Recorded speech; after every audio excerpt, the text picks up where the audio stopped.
Welcome to session 61 of Libraries in Response. I'll be your host today. My name is Don Means, and we are the Gigabit Libraries Network. And we started doing these right when the pandemic was announced, now 2 years ago this month, and have done these, well, it looks like about every other week since then. It's been an extraordinary experience. We've had just wonderful people on. Our partner in the series is the International Federation of Library Associations and Institutions, based in The Hague. This is an association of all the national libraries and national library associations around the world, though really anybody can join. And they're longtime partners in pursuit of what might be called universal public access, or the campaign that we've settled on is every community connected. So as not to confuse people to think that that means free internet in your pocket for everybody in the world. It doesn't. It just means that every community should have some place where people can go to access the world's digital information, which roughly 3+ billion people do not have, amazingly at this point, but it's for the usual reasons, right?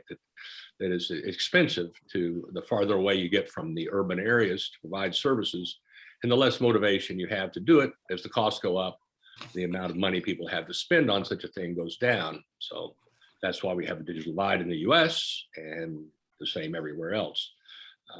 But this is part of that. So we're recording this session, and it will be up hopefully later today, but certainly by Monday at the link you see there below on the response page at giglibraries.net. And you'll be able to view it again for yourself. I hope you do. Today we are here with our excellent speakers. Jennifer, Randy, and Debbie have made time for us today to hold forth on the happenings in New Jersey and Michigan and Colorado, and what's been going on for the last 2 years as we've all libraries in response. You know, it started out as libraries in reaction, and you'll recall in the beginning, you know, what's going on? What does this all mean? And we were all in, you know, kind of shock, and then it started into responses. And then for a while, we renamed it as Libraries in Recovery. That was about a little over a year ago. But then, you know, it seemed too early. And we're back to Libraries in Response because the crises just keep coming. It's not just a health crisis. You know, we've had social crisis, we've had economic crisis, we've had environmental crisis, which continues to roll along anyway. And so this is kind of our state of our world, is dealing with things that are extreme, and so welcome to it. This is what we do as GLN. We're trying to knit together a global network of libraries doing interesting things with technology, notably in the latest version, exploring low Earth orbit satellites for connectivity in remote places. More on that later. This is how we started looking at these particular, this question of what is a library if the building is closed? And well, it was a question at the moment, you'll recall. So it's not nothing, but what? Okay, internet access, digital services, which you've all seen, and I'm sure we'll hear more today, on the up, increased demand for these, even as the physical materials have been a challenge. Now that's a lot of recovery there. And the social infrastructure, the role that libraries play in their communities, it really fluctuates, even as it maintains a steady presence, a reliable one that so many people depend upon. But at this point, assuring access to public information is an essential service. And we would say it's an absolute obligation of government to make sure everyone can access government services. But in the way of things, there's so much automation, things are put online that you can't even do with paper, even if you just automated a paper process in the first place. Now it's, if you don't have access, you know, you're cut off from services from the government. It's one thing for Amazon to do that. We say it's just unacceptable for the government to do that without assuring some some way to do it. And you ask them, well, did you think about those people? And they go, oh yeah, well, they go to the library. Okay, great. Did you help the library? Did you share any of your savings with the library to take that additional? Well, no, we didn't. Well, why not? Well, because we weren't forced to. Okay, great. Well, think about it again. This is I'll do a couple of minutes here on our campaigns around this idea of neighborhood library access stations. That is to say that libraries provide internet access. Pre-pandemic, the number was around 80 million people access the internet at a public library. That is a really, really big number. But they all had to go to one of those, 16,000 facilities to access that service, which is not, maybe convenient for a lot of people, but not for everybody. Given it's so valuable, especially more so now, our position is that there should be some sort of an access station within like walking distance of everyone. This sign should be as common as the library, book sign somewhere showing the libraries around there. They should be, within an easy walking distance of everybody. These are extraordinary places to put them. This is a Libraries Without Borders initiative to put them in laundromats. What a brilliant idea that is. This is probably our favorite idea of a library kiosk, if we can call it that. I think it's in Tennessee somewhere. So it's got solar panels, a charging station, protection from sun and rain, and even a little free library boy. That to me is really cool image. And this could be in a city hall or a community center, or you could even staff it if you've got the people to be there. The climate is the mother, shall we say, of crises. We forget it because most days it's not evident, but some days it's incredibly evident in this increased events, extreme weather events. This is a chart of tracking billion-dollar events over the past. Well, you can see that, and you can see it's going up, and you can see that spike there in 2018. It looks like bad news. Well, 2 years later, that spike is looking kind of average. So the point is, we are in for it, and yes, we need to somehow resolve this. Reverse this. Well, that's a major challenge, of course, but we also have to adapt. This is going to be, I think, that the calling card for libraries is leading adaptation at the local level, both the facility and everybody else trying to do that on their own. Can we deal with this? I mean, we can do quite a lot of amazing things. This is a photo of the South Pole of Jupiter, if you can believe that, a snapshot of a planet 500 million miles away. We can do that. Well, we ought to be able to come up with technology that can help us apply. But then again, maybe not. This is a survey. I show this because it's just such a stunner to me. This was a survey of, did people believe that humans and dinosaurs lived at the same time? You would think, is that a real question? Okay, yeah, they asked, but it came out after they did a Jurassic Park movie. And so it turns out that only 25% of the respondents said, no, they definitely did not. And I put all the others in the same category. Whether you think they probably did not, or they definitely did, that's just unbelievable. Did I miss that day in class? Anyway, the point of this is if this is a reflection of the level of knowledge and education in our country, how can we make rational policy decisions? Well, it's a challenge, of course, but somehow democracy says it doesn't depend totally on having a highly educated population. It depends on some knowledge, some wisdom that's buried in people that rises up somehow inexplicably to make the better decisions than if we just turn it over to 8 people and let their children do it, generation after. So enough of my political pitch here, but this is an interesting chart on the overlap between mitigation and adaptation. So these are some really interesting things. I'm not going to spend time on it. If you want to look at it, you can play back the recording later and pause. So to business. We're going to open with Jennifer Nelson from the Garden State of New Jersey. And Jennifer's going to tell us what's been going on there and what she has learned, what she imagines is in the future of libraries in New Jersey, including her own, of course. And welcome, Jennifer. Please take it away. Thank you, Don. I appreciate being here. It's always a pleasure to chat with you. Your perspective is always so helpful and a reminder of sort of the bigger cause that we're all after in libraries in terms of informing people. A little screen here. So I have to give a caveat before I get started. I know we've got a lot of folks from New Jersey on the call.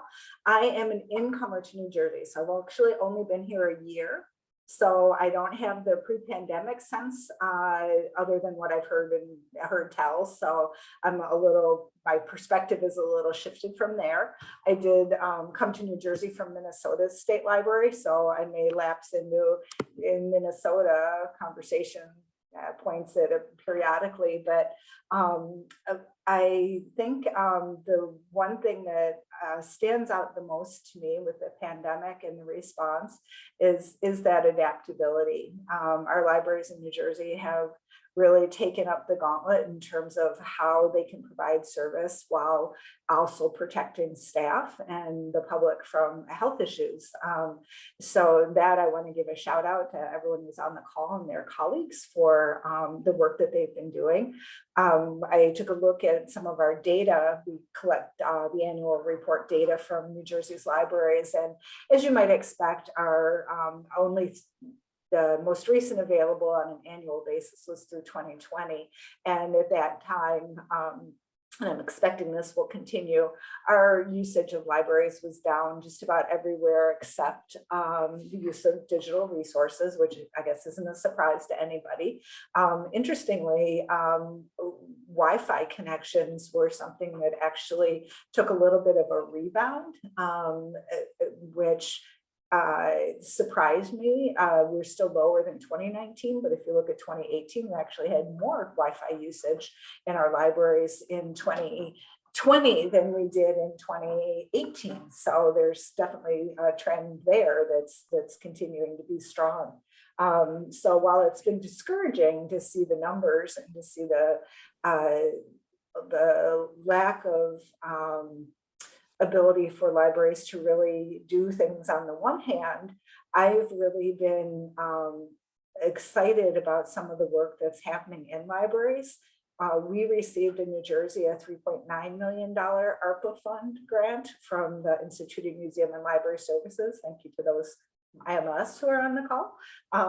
And we, in addition to giving out competitive grants to really support our libraries in addressing local needs, which seems to me, one of the most important things we can do with our federal funds, we took the opportunity to initiate a couple of projects from the state level that work with libraries. One is a Health Connect project. The East Brunswick Public Library, and if anyone from East Brunswick is here on the call, feel free to chime in. The East Brunswick Public Library in New Jersey has a really long history and tradition of doing consumer health work. Their librarians, several of them are actually certified as consumer public health librarians. So they've done work and training with the National Library of Medicine, or I probably got that wrong, but the NLM and the acronym, and are highly trained and skilled and do a lot of work with their community in terms of health-related issues. So we approached them and said, hey, we think we could do something with you guys that would really impact the whole state. So let's talk about it. And what we ended up doing was working with them to develop a template for iPads for certain kinds of health apps and health information access on iPads. And we put out a call to libraries. We have over 150 libraries of New Jersey's 299 administrative entities participating. So we've got a really good uptake on that project, and we're actually distributing, or the East Brunswick is distributing close to 500 iPads that are especially loaded with the software and tools for doing health information. So we're really encouraging our libraries to do this in a way that works for them. We've got some libraries that have partnerships with their local health organizations that are able to bring in individuals. We've got others bookstores that have a quiet private space where somebody can come in and use the computer to do a telehealth visit and that kind of thing. So we're just getting rolling. And I heard this morning that our first batch of laptops got distributed. I was really concerned with the supply chain issues that we wouldn't be able to get that many outdoor, but we actually are. So that was pretty exciting. So I'm looking forward to seeing how that project helps libraries to position themselves in terms of public health information and providing better and improved access to it. We're also through the East Brunswick Library providing training to library staff. So we don't want folks to feel like they're left out in the lurch, but they'll have an opportunity to get some training and expertise, develop expertise in that area. So that's one of the projects that we're working on with the benefit of our ARPA funds. The other one is one that I call NJSL Plus Partners. And it's sort of an overarching literacy project that's focused primarily on digital and workforce literacy. We had 2 pilot models that we're running, one in partnership with the New Jersey Library Association and the other in partnership with the Plainfield Public Library.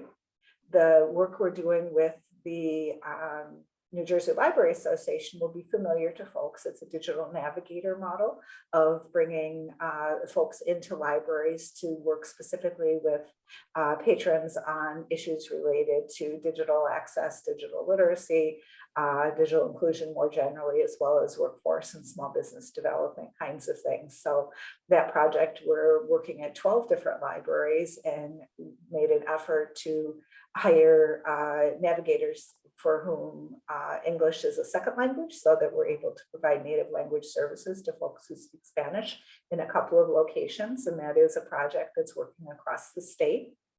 The second half of the project, the NJSL Plus Partners, is what we call the Hub and Spoke project.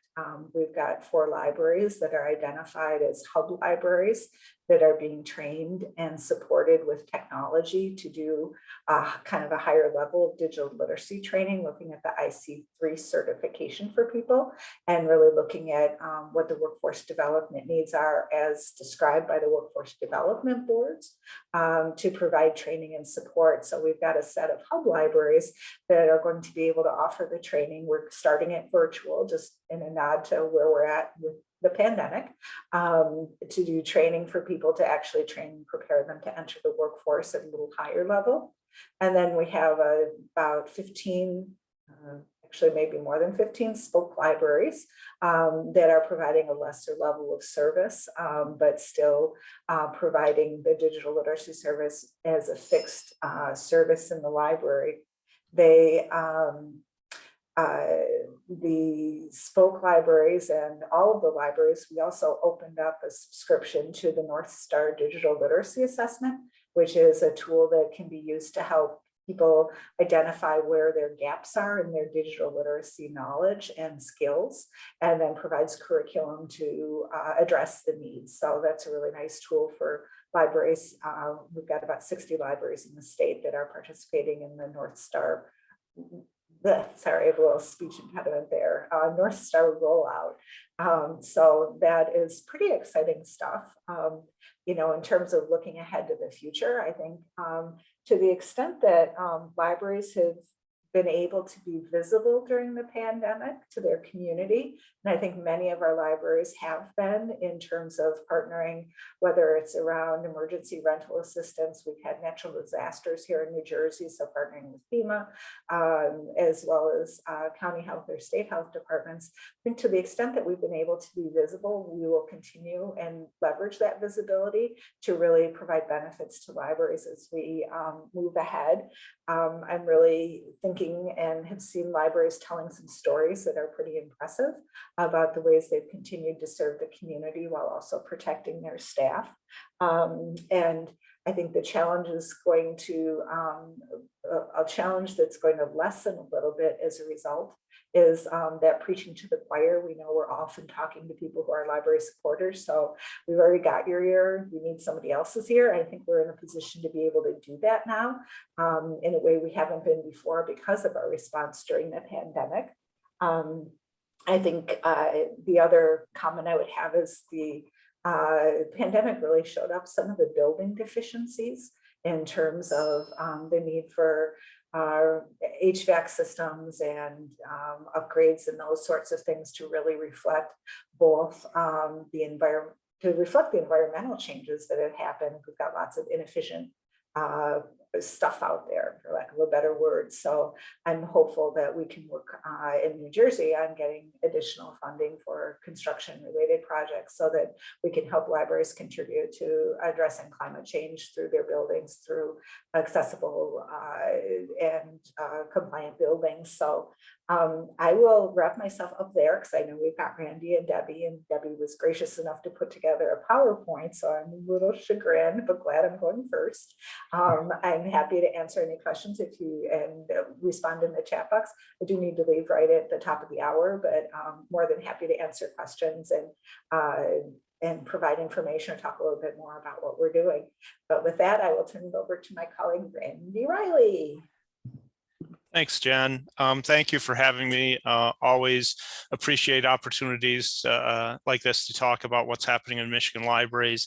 And there's no way around it. The last couple of years, they've been tough. They've been tough, not just for Michigan, but for every state in providing top quality library service. But I am very proud because when I look at what's been happening in Michigan, and I'm sure Jen and Debbie would agree within their states, it is pretty inspiring to see what the libraries have done in Michigan to offer services in one of the worst kind of climates you could imagine. You know, they didn't teach us about pandemics in library school, but our libraries have reinvented themselves, you know, found ways to stay connected to their communities, you know, converted all of their programming to virtual programming, you know, curbside service, doing whatever they can. They've really defined what closed means, because a lot of people, I was encouraging people, don't use the word closed, because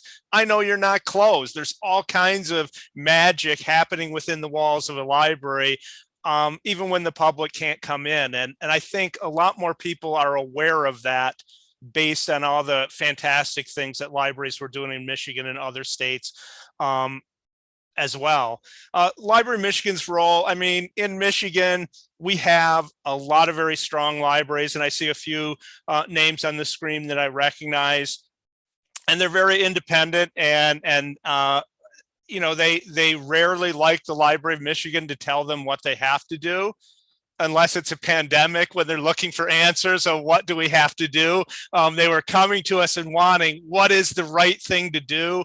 And it was, you know, it was frustrating because there really wasn't one right answer to give, but we spent a ton of our time having those conversations, connecting, hand-holding when necessary to get people through this. And most libraries in Michigan stepped up and did more than was expected of them to make sure service continued to be excellent. We've done a lot of listening, and it's always good to do that. I'd like to hear what people have to say, and we've had a lot of positive interactions because of that. We started out early on in the pandemic. We started having weekly virtual Michigan Library Directors meetings, and there's just shy of 400 library systems in Michigan. And early on to these meetings, we were getting over 300 of the directors that were participating. We've gone down now to where we were doing them twice a month, and now we're doing them as monthly meetings. And we're still getting in the neighborhood of 180, 190 people that are attending these meetings. Now, I can tell you, I could go to the Michigan Library Association conference. I could go out visiting libraries across the state, and rarely would I get 180 to 300 people that were listening to the message that we've had to deliver. So that's been really good. And I mean, you look at Michigan, and although it's a very cool shaped state, the whole mitten thing, it's a big state, because if you have to go to Detroit to Ironwood on the western border of the Upper Peninsula next to Wisconsin, it's as far as driving from Detroit to New York City. So it's a huge state, and because of its weird shape, sometimes it's hard to get around. This idea of having these virtual meetings, we've had this technology and this ability for quite a few years. There's been a greater reluctance of some Michigan libraries to participate in that. I think this pandemic has totally pushed them. That reluctance is gone. They see the benefits of that. They're finding ways to get really good information. I'm a big believer in, I know we've been fighting about library funding forever. They were writing on papyrus in the libraries in Alexandria, talking about if we just had a little bit more money. That's always the situation. And I'm a huge believer in partnerships, and collaboration is a way to have a bigger touch and is a way to spread some of our dollars as far as we possibly can. So this COVID environment has made people even more accepting of that idea and trying to find ways to partner and do things together. Michigan spent a lot of dollars years back going through the whole Harwood thing and the community conversations, the importance of that. And I think what's happened in COVID is true.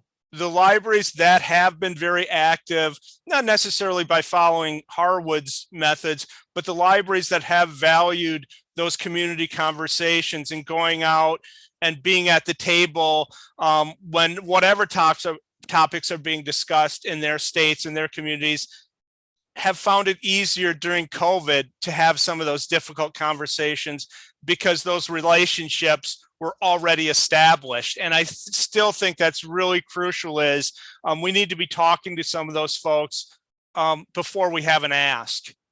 We need to be showing them what we can do together before we need them to do something for us.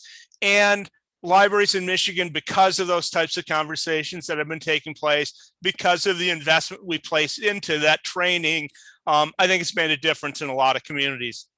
Like Jen, and I'm sure like Debbie will say, I mean, the ARPA funds have made a huge difference. And the fact that they have to all be committed by the end of September 22 has made it really hard for state library agencies to put together these grant programs and get the money out. Michigan got a little over $4 million in that, and we've done a series of direct grants to libraries, but we've also partnered with our library cooperatives. We have 11 regional library cooperatives in Michigan, and we have 2 larger grants that went through the cooperatives. One was more for technology kits that they were putting together, laptops, audio speakers and microphones and different things to help libraries in that way. And the other side is there's already existing overdrive contracts that are taking place in the state. We put in a big amount of money to help with that ebook content that could be purchased all at one time that would benefit the largest number of libraries possible. Another thing we've been doing, talking about the collaboration, is in Michigan, the Library of Michigan is part of the Michigan Department of Education. So we're working very closely with the Michigan State Education Network, MySen, which is sometimes K-12 education has a better broadband setup and connectivity already there. And we worked very hard of matching local libraries with local school districts to take advantage of that existing broadband structure that's already there to give them dependable, fast, affordable, reliable, secure fiber optic broadband. And that's worked out quite well too. I'm lucky in Michigan. Shannon White, who heads our library development team, is one of the best. I'm biased, but she's really good. And her team has been aggressive at staying visible and having their finger on the pulse of what's happening in Michigan. And we've been able to make a difference of that because of that. The other part of what we have at Michigan, we're one of the state libraries that also has a physical library. So we've had to deal with that too, of closing the doors and mask wearing and scheduling people by appointment, and balancing that staff safety versus, letting people have access to the one-of-a-kind special collection resources that we have in the building. But as a result of all of this, I think I've seen the opportunities, and I'm rarely accused of being a Pollyanna, but I think I see a lot of good that's come out of this based on just how responsive libraries have been. We just recently in Michigan, we had our advocacy day, reaching out to Michigan legislators, and I participated in ALA's advocacy the last couple of days of talking to legislators in DC. And I think sometimes libraries do so many amazing things that just seem common. You know, it's just what we do during a day to offer the service that we offer. We have a hard time recognizing how truly exceptional some of the things that we do are. And during this time when we're having these advocacy conversations, all the cool things we've done with being able to do through ARPA grants and all this virtual communication that's been taking place, I think we have to shine the spotlight on that and make sure more people know about it, because it isn't normal, it's special, and what people have done has been really exceptional. You know, I would prefer that if all of us were sitting in a room together to have these kind of conversations, and we can have side conversations and talk afterwards. But in the near future, we're going to be limited in how much we can do that. But this pandemic situation, I think more than anything, the value of working together, finding collaboration, finding partnerships is more obvious than it's ever been to me. And I think we need to continue. We are going to come out of this pandemic situation. I don't think it's ever going to be like it was before. We're going to have to adjust, and things have changed forever. But I think the one thing of this working together and finding ways as a community to solve some of these problems that impact libraries, we need to do more of that moving on. Thanks.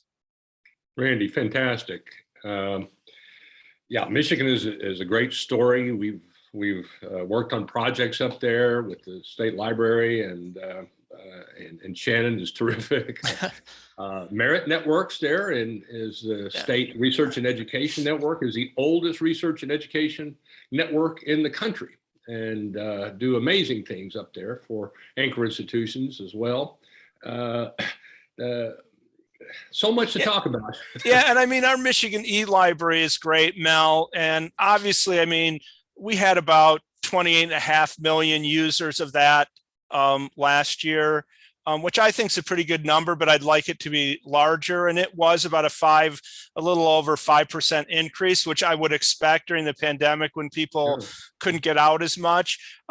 But that's been a way that we've been able to deliver some information through those resources statewide, even if people can't set foot in libraries. So we've been proud of that as well.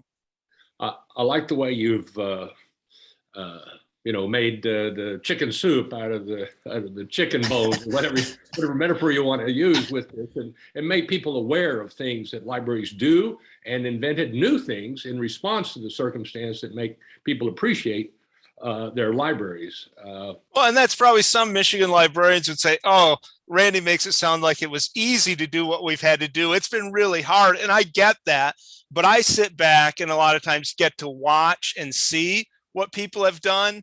And it's inspiring. It truly is. It's been inspiring the last couple of years, as well as scary and frustrating and all those other things. But libraries in Michigan, and I'm sure in New Jersey and Colorado, have just done incredible, magical stuff. I think it's true across the board. I think the appreciation of libraries has gone way up, and let's hope it continues. I see no reason why not. Okay, well, let's move on to Debbi McLeod from Colorado. All right. I forgot what the nickname for, it's Centennial State, right? The Centennial, right, yes. The Centennial and Michigan is the mitten, right? It's the shape of a hand, and kind of with something on the back. Anyway, the Centennial State. Shape is pretty boring, just a rectangle. So, well, great. Welcome, Debbi, please. All right. Thank you. I have slides to share with everybody.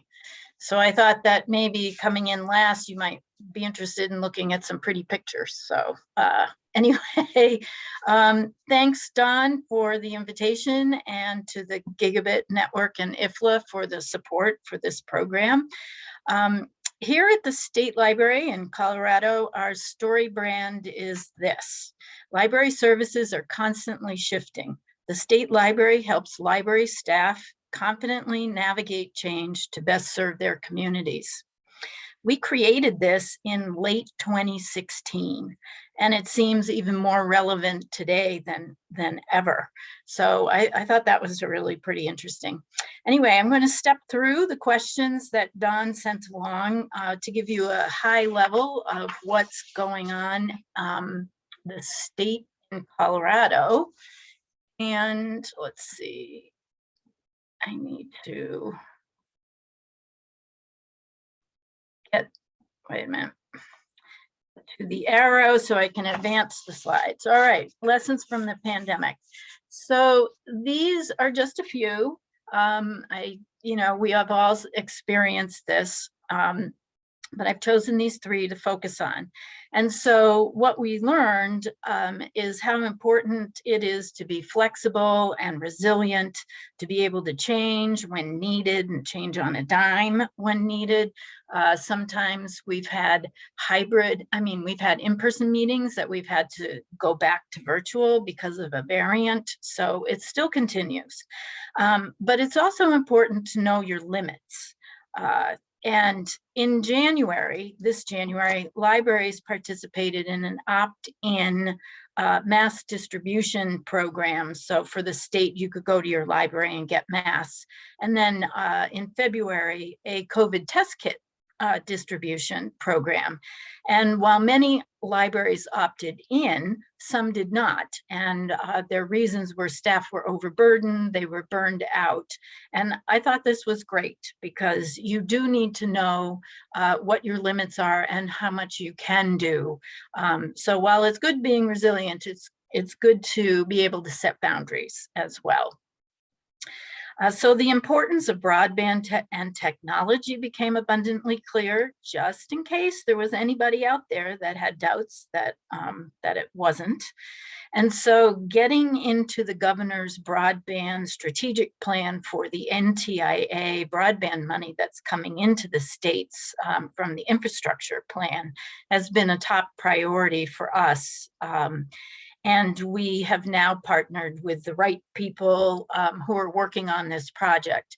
And while we have a few libraries that have gigabit connections coming in, we still have few libraries that have no internet. So this is a big opportunity to get all libraries with a gigabit connection. So we're crossing our fingers that that will work.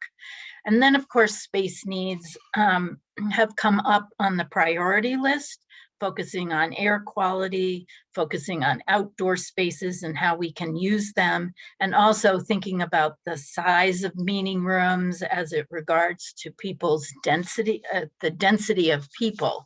So that's a new way of looking at space. So how will the years unfold going forward?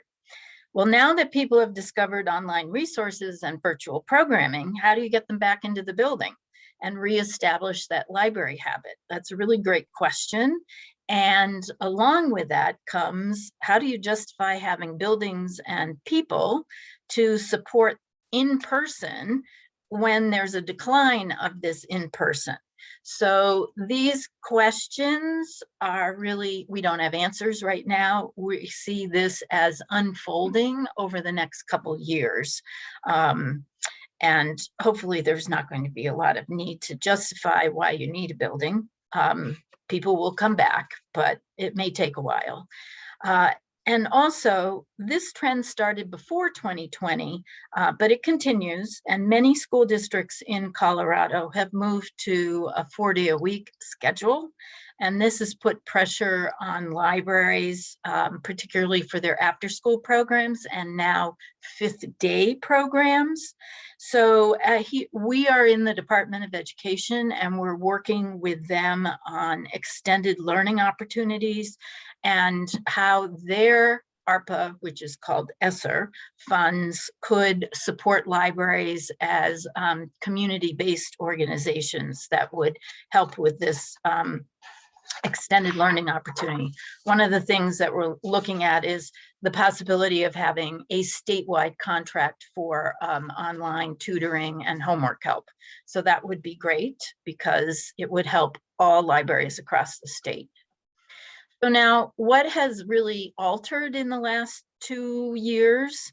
While these trends are not unique to Colorado and can be seen across the country, they're serious issues and they're not going away anytime soon. So the politicization of school boards and library boards, increase in materials challenges and threats to intellectual freedom, those are particularly something that everybody across the country is experiencing.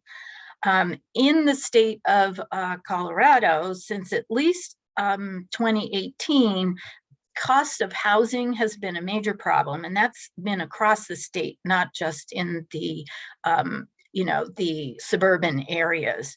And staffing shortages have come along with the Great Resignation, and many libraries have had the inability to increase their pay, and so they're having trouble attracting staff for their open positions because staff, if they don't live in the community and need to move to the community, they can't find affordable housing. So we really see these two issues kind of tied together. And then, of course, as I've mentioned, during the pandemic, people shifted their use to online resources out of necessity. And having discovered these resources, their use has not abated. And this is putting pressure on materials budgets because these materials, particularly ebooks, cost a lot more than physical books. So what are some of the new needs that we're seeing? And of course, technology needs. So while not particularly new, the types of technology needs are changing a bit. The state library distributed the CARES Act funding via grants, but we did the ARPA funding on a formula basis because people were really tired and had capacity issues to do grants. And so what they're purchasing in the technology area is self-checkout stations, hotspots and service plans, webcams, meeting owls, and things sort of to address newish types of needs that have come up around technology. And as we've mentioned before, people have discovered the benefits of virtual programming, and they want this option to remain. So while libraries can purchase the equipment with their ARPA funds, many don't have the technology skills that are required to create a quality hybrid system. So this is a challenge. And I know firsthand, since I've tried to do staff meetings in a hybrid mode with some people in a conference room and some people on Zoom, and it's not easy. So I totally understand that personally. Also, with more positions staying remote, people have the flexibility to live anywhere. And in some of our small and rural areas, there is an influx of this remote workers, which is new. And this is putting pressure on the library's physical space. So these workers want workspace, they want internet, they want small meeting rooms. And so our libraries are trying to figure out really how to move forward in this area. How do they adjust their space? And, what it's not solved yet either. So this will unfold in the next couple of years. And then, as mentioned before, there's greater focus and use on outdoor spaces. So our libraries are creating story walks. They're purchasing pop-up canopy tents for programming outside and even building an outdoor stage. So these are just a few of the new needs that library communities are figuring out how to address. There are lots more, but I have 10 minutes, so I just didn't want to go over the 10 minutes. So if you are interested in contacting us for more information, this is how you can reach us, and I'd be happy to answer any questions that may come up as time allows. And that is it from Colorado. Wow, great, Debbie, and no fair with the pictures, really. That's Well, you know, I but thought it might that's help to lovely, look at something else besides lovely. Oh, me. the aspens are, yeah. The Aspen Grove, right? It adds veracity to everything you said. But it reminds me of a quote by Emily Dickinson, that to be a flower is a huge responsibility. Anyway, Yes. so great. We have some time for questions here. Jen, you mentioned that 2020 saw more Wi-Fi access than 2019 when the buildings were mostly closed. So can you amplify on that? So yeah, the actual dates were 2018. So 2018 was a little lower than 2019. 2020 was closer to 2018. So my point that I didn't say very clearly is the drop from 2019 was not significant compared to the drops in collection usage and all that stuff. But I think it has to do with the fact that libraries were looking for ways to put Wi-Fi outside the buildings. So people may not have been sure that a library was open to check out materials or to use the collection. They were almost taking it for granted that Wi-Fi was going to be available. So I think that, you know, kind of consistent use is really about the amount of energy libraries have put toward making access available through a variety of mechanisms to our patrons. Right. So, I mean, checkout hotspots maybe is part of that. And then, of course, as been mentioned in the chat, Wi-Fi in the parking lot, which was kind of the first response. I mean, we've been working in wireless for years. And so, of course, yes, turn the routers out the windows at least. And then farther is better, as I made the point, tried to make the point in the slides. Why not in the neighborhoods themselves? But there's been a lot of discussion about that. You know, well, yeah, okay, it's a parking lot, but I have to go all the way over there. And well, yeah, you do, but at least it's a place you can go. And if it's set up, then okay. Do it, yeah. Well, and Lynn makes a really good point in the chat box that there are better tools out there for capturing the data. So I think that we're seeing the benefits of that in terms of the national data collection on that particular topic. I think one of our colleagues from HUFI might be on the call. That's doing a lot of work with libraries in collecting that Wi-Fi data. So I don't know if Luke has any, if he's still with us, or if he has any thoughts about that from where he sits, which is really looking across the country. Yeah, if anybody has data on that, and it's not just Wi-Fi, of course, it's internet in general, and then the digital services, which are increasing. I mean, the last survey, as I mentioned, I think it was Pew, 2018, something like that, showed that nearly 80 million people, adults, 14 and over, access the internet. Now, whether it means once a day or once a year, still, when we think about the value of that in commercial terms, it's like what we would pay if we would pay like $10 for an hour in the airport, something like that, and yet the libraries, of course, don't charge, but the value is the point I'm trying to make. The value of the service is huge. Any idea, this would be for any of the panelists, any idea how patrons might apportion value, internet to the access to the internet and general digital services in general as a portion of the value that they put on their library? Would it be like 5% or 20%, or can you take a stab at that? Randy, I'll put you on the spot.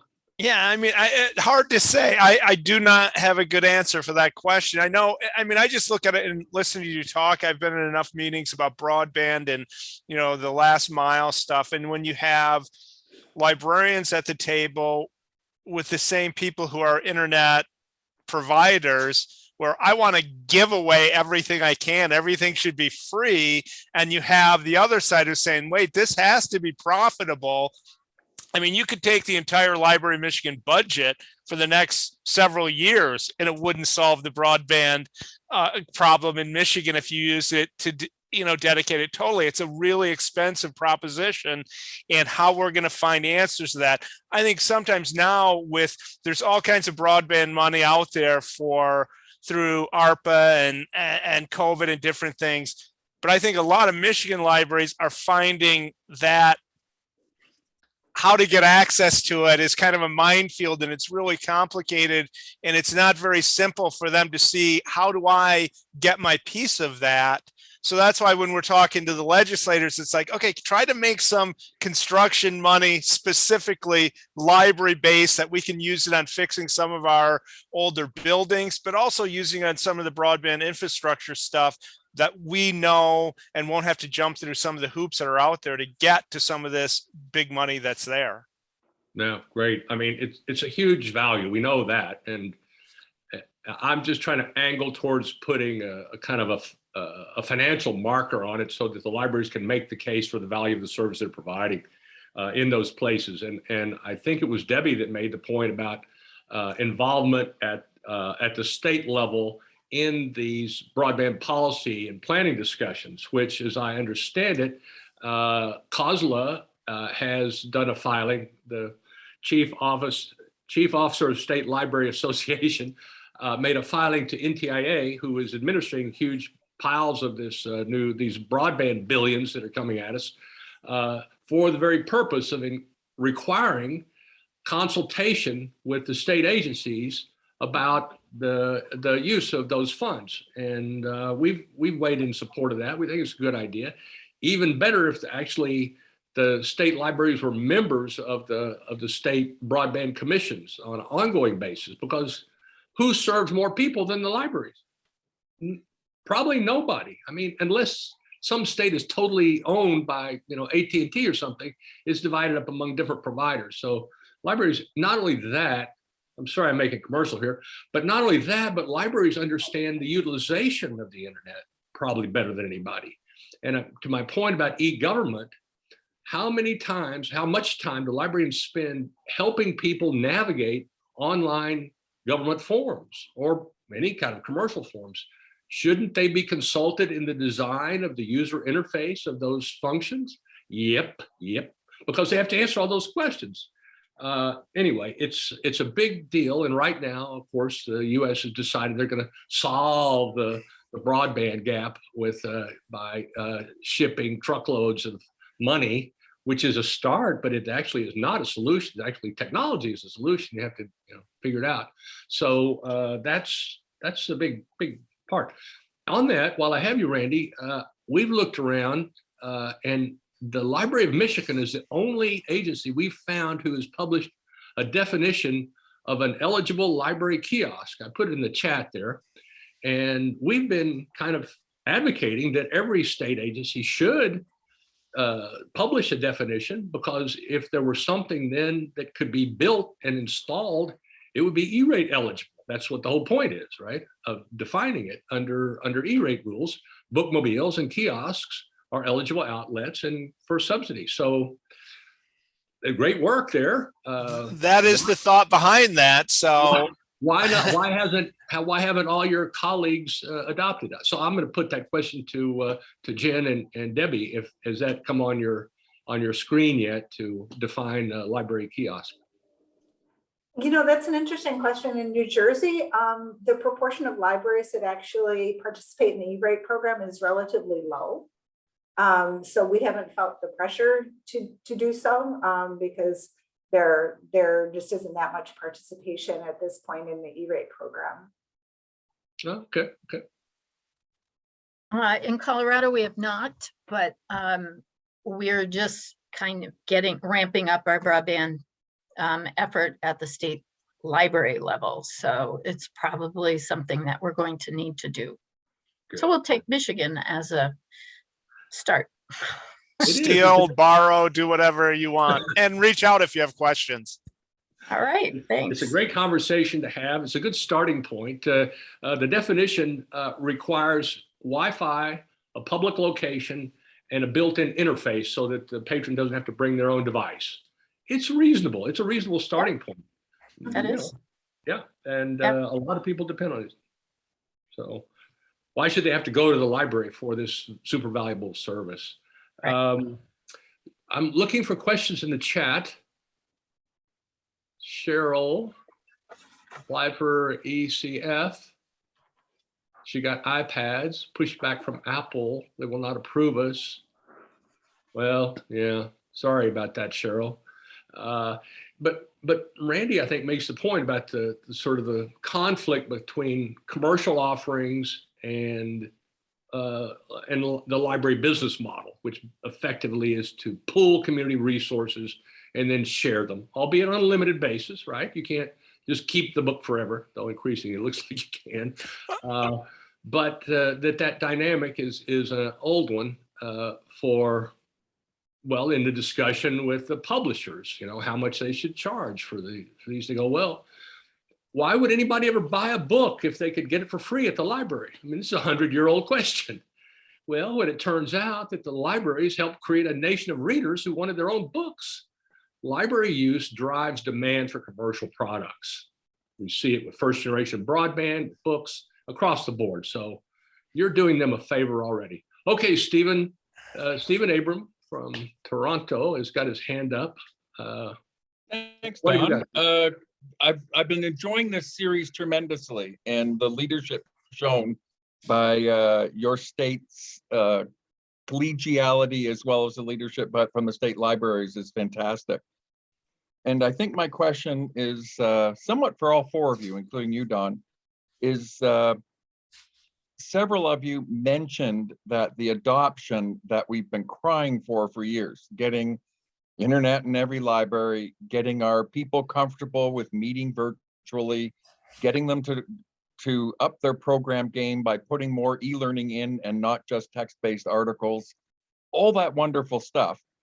So now I was attending a conference last week on leadership, and one of the topics we talked about was solidifying the gains that we've made over the pandemic, rather than holding our hands and worrying about all the troubles we had.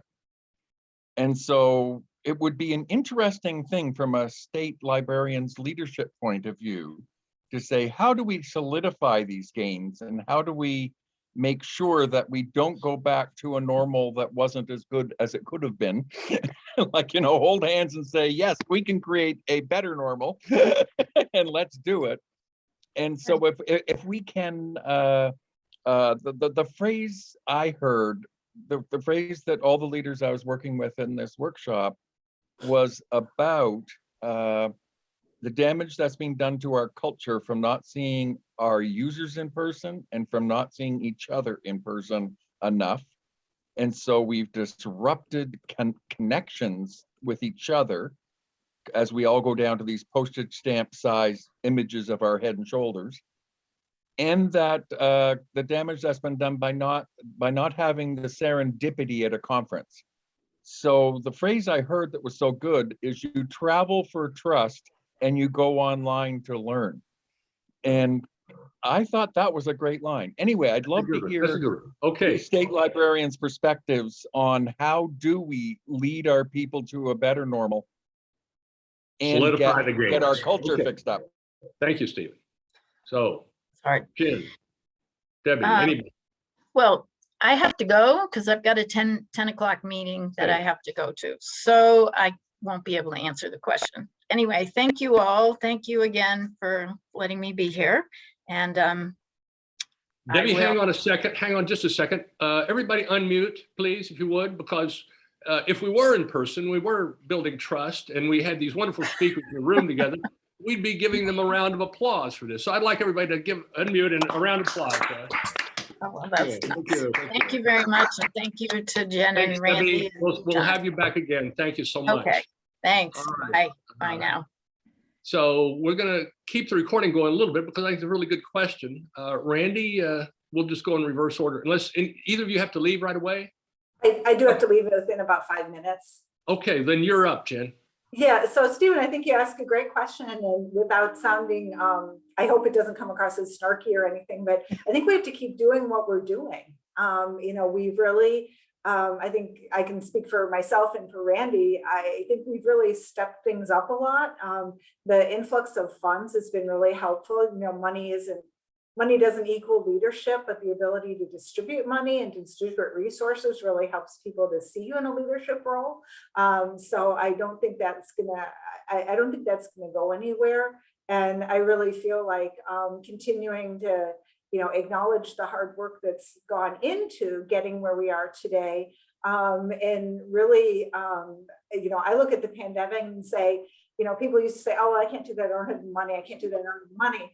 And then all of a sudden, well, we can't do it because of the pandemic, we can't do it because of the pandemic. Well, actually, we can do it without money and without, in the context of the pandemic, we have tremendous skills and opportunities that we just need to open up the door. And I, for one, within New Jersey, am really encouraging libraries to come to me with their thoughts and ideas. That was how we came up with the Health Connect program with the NJSL Plus partners. It was really through those conversations and hearing from the local librarians, what can we do to move things forward and help us turn on a dime as libraries to increase our relevance. Just this morning, I had a conversation with the Statewide Workforce Development Board about the work we're doing and his interest in getting it replicated everywhere in the state, not just the 30 locations that we have. So I think we're on the right track. We just have to keep the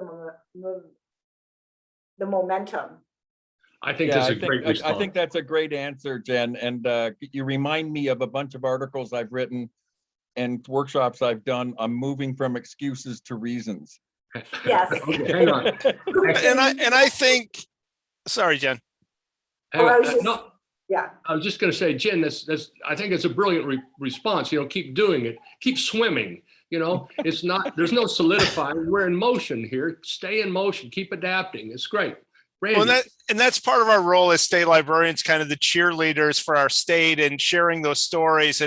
But I think there's a role for all of you too, to be either one, having those conversations with local leaders, state leaders, national leaders, because it's heard differently. I often have meetings with important people because of what I am. I'm the state librarian.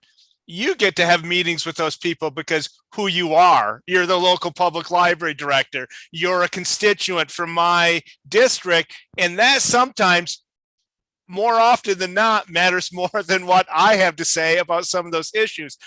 I've been at the Library of Michigan forever in different positions, in different capacities. But for the 32 years I've been there, we've always been saying, hey, give us your stories. Tell us your stories, because when we have those stories to share, it makes an impact. But it's really difficult. We don't get a lot of stories shared with us. Share those stories with your state library. Share those stories with the people that you meet within your community. Those are the things that can make a difference. Absolutely. And you make the point about storytelling and who's telling it, right?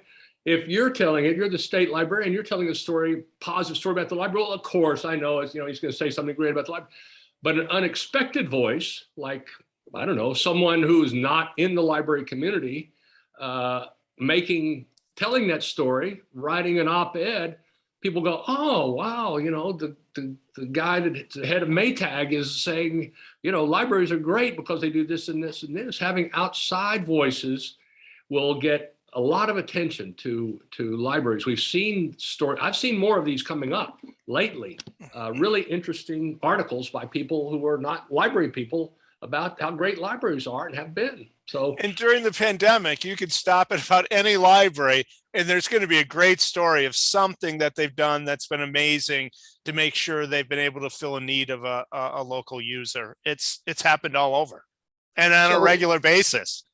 So do you do story time telling for librarians? How to tell a good story? I mean, we try to collect them, but seriously, and that's part of the thing in my comment. I was saying we do these amazing things and we do them because we're librarians and that's what we're supposed to do, and don't often recognize them as amazing as they are. It's work. It's what I do every day when I go in, but it's above and beyond what a lot of other people in their professions do. And I think taking a minute to recognize that, capture those stories, and then find audiences to share those stories is really important. And it's better if you do it directly, but if you don't feel comfortable doing that and you supply it to someone like me, who when I'm having those conversations can say, hey, Kent District Library did this really amazing thing, or the Capillary District Library did this. Can you believe it? Here's a living proof of how dynamic and important they are in our communities. That helps. It really does. That's a great kind of concluding point, I think, to make on our session today is the power of storytelling. There's the power of data, right? But they're different. They appeal to people in different ways. And it's much easier to remember a story than a spreadsheet. Yeah. But it's both important, right? So Right. that's great. I'm going to, we lost Jen and Debbie. They both had to go. Randy, thank you for staying over a little bit. No. But I think we're going to close the recording right now with Randy's last holding forth. And so stop the Thanks for recording. having me. Thank you.